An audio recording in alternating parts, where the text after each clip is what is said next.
Good afternoon, everybody. My name is Casey Dukart. So going on with the video, introducing myself, Casey again. I usually go by Dukart or Duke.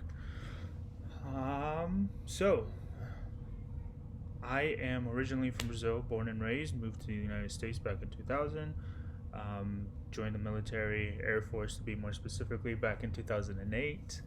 I am currently active guard. I'm one of the full timers out here in Fairchild Air Force Base. Um, I run a shop of about 70 people during guard drill weekend. But throughout the month, I'm dealing mainly with higher leadership. But we'll step right into some of the other bullet points. Define communication. Communication is talking with people, whether it be verbal or nonverbals. Um, Again, whether in person, over Zoom, over now we've been doing a lot of Zoom because of COVID. Email traffic is a big thing that happens for us, at least in the military, for paper purposes. I like backtracking. I don't know. Anyways, I think we overdo it, but that's just my own personal opinion. I'm much rather of a person to person because a lot of things can be misconstrued through email, you know, things of that nature. I just like to be more in person, talking to the person, being able to see those nonverbals, and kind of playing the field that way. Define professional communication. I think I touched back a little bit with it. Um, Talking to higher leadership, meaning people of higher rank, seniority within the organization that I'm in with my unit, or at a higher level, like a group level. And then there's even a higher level to that, and that's installation. And then there's other, you know, steps to that ladder, eventually getting to nationwide. So, just being able to professionally communicate within the people within your unit, you're gonna, and then so on and so forth, depending on what your audience is. You can determine the professionality, whether or not you have some rapport with that person, or people within different levels of leadership.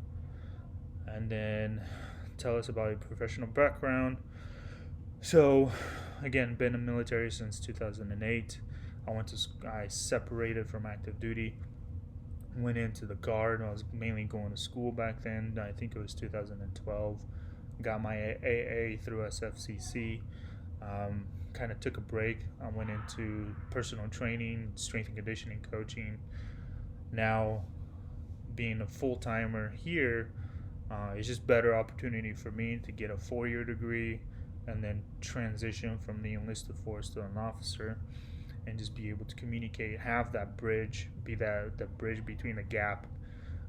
Hopefully, at least is my goal, being an officer, but yet having that experience of 12 years being an enlisted person, and be more effective, be able to effectively communicate what other higher officers want out of their enlisted, or vice versa. So that I'm just hoping that this is going to make me a better communicator to be able to do that, relay messages so things aren't being misconstrued or misinterpreted when directives or other plans are happening. So that's basically all I have for this time.